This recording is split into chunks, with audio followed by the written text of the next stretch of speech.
महायुतीच्या या हमी सरकारने 10 वर्षात ईडी सीबीआयचा धाक दाखवून सरकार बजावले आहेत। केवळ व्यापारी मित्रांच्या हितासाठी शेतकरी, शेतमजूर, युवा वर्ग यांना वाऱ्यावर सोडले आहेत। या सरकारने केवळ प्रचाराचाच विकास केला असून यातून बाहेर काढण्याची महाविकास आघाडी गॅरंटी घेत आहे, असे मत भारिसचे राष्ट्रीय प्रवक्ता आलोक वर्मा यांनी पत्र परिषदेत व्यक्त केले।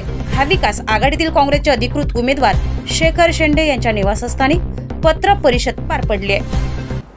आज जो हालत वर्धा की है कि पिछले 10 वर्षों में एक भी नया बड़ा उद्योग यहां पर नहीं आया, कोई भी सरकार की तरफ से कोई भी किसी भी रूप में कोई बड़ा संस्थान यहां पर नहीं आया।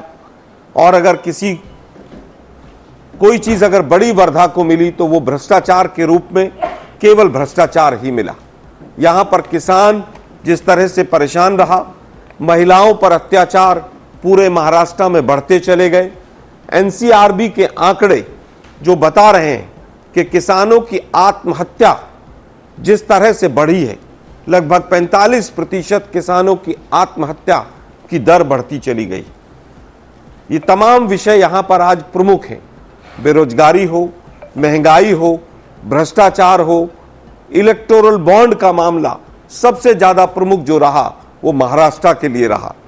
ये इलेक्टोरल बॉन्ड के माध्यम से जिस तरह से तमाम कंपनियों से इलेक्टोरल बॉन्ड के माध्यम से उगाही की गई महाराष्ट्र से, और वही पैसा आज भ्रष्टाचार के रूप में यहां पर घूम रहा है।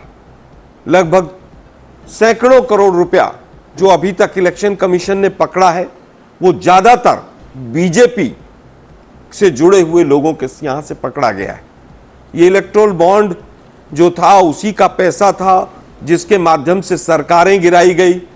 Electoral bond, PM care fund और तमाम जो बड़े बड़े घोटाले रहे, उन्हीं के माध्यम से यहां पर जिस तरह से सरकारों का गिराने का काम हुआ। तो आज 4 सबसे बड़े मुद्दे हैं। वो सबसे पहला है लॉ एंड ऑर्डर, दूसरा है महंगाई, तीसरा है भ्रष्टाचार, और किसानों की जो तमाम समस्याएं हैं वो है। उन्हीं चीजों को लेकर कांग्रेस पार्टी अपना मैनिफेस्टो लेकर आई है। उसमें मुख्यतः 5 चीजें यहां पर हमने रखी हैं कि किस तरह से निर्भय महाराष्ट्र रहे, गौरवशाली महाराष्ट्र रहे, खुशहाल महाराष्ट्र रहे, सक्षम महाराष्ट्र रहे, निरामय हेल्दी महाराष्ट्र रहे, हेल्दी रहे, एंटरप्रेन्योर यहां पर डेवलप करें, बायोडाइवर्सिटी यहां की जो रिच है उसको बचाया जा सके, नए नए उद्योग यहां पर आए, वाइब्रेंट और अर्बन डेवलपमेंट साथ साथ पैरेलल यहां पर किस तरह से महाराष्ट्र के अंदर चल सकें, उसको लेकर जो 5 चीजें हमने की हैं। सबसे पहली महालक्ष्मी योजना, 3000 रुपया महिलाओं को प्रति माह दिया जाएगा, फ्री बस की सेवा रहेगी, 6 सिलेंडर 500 रुपए में हम सबको मुहैया कराने का अपना वादा करते हैं। दूसरा है कुटुंब रक्षण के परिवार, जो यहां की गलत नीति शिंदे जी की सरकार और मोदी जी की सरकार की वजह से आज महंगाई लगातार बढ़ती चली जा रही है। उसमें 25 लाख रुपए का बीमा जो प्रधानमंत्री केयर फंड में केवल 5 लाख था, उसको हम 25 लाख तक लेकर जाएंगे, और ये हमने राजस्थान और बाकी राज्यों में कर दिखाया है।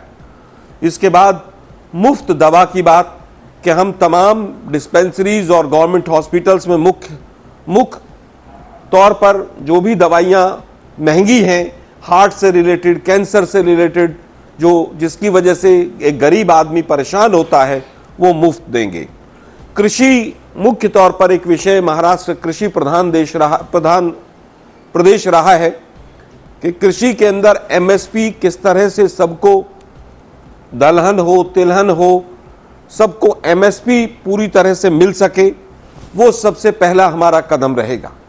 दूसरी चीज, 3 लाख तक के जो ऋण हैं किसानों को, उनको माफ करने की बात हम कर रहे हैं कि हम आएंगे, हमारी सरकार आएगी, जनता का आशीर्वाद मिलेगा तो 3 लाख तक का जो हमारा ऋण है किसानों का, उसको हमारी सरकार माफ करेगी। ये काम हमने यूपीए 1 और यूपीए 2 में भी करके दिखाया था, जब 62,000 करोड़ का हमने ऋण माफ किया था। कर्ज माफी के साथ साथ जो नियमित ऋण भुगतान है उसमें 50,000 रुपए तक हम जो सहायता है, जिसको प्रोत्साहन कहते हैं कि कोई किसान अगर भर नहीं पा रहा है तो 50,000 तक की प्रोत्साहन राशि भी रहेगी।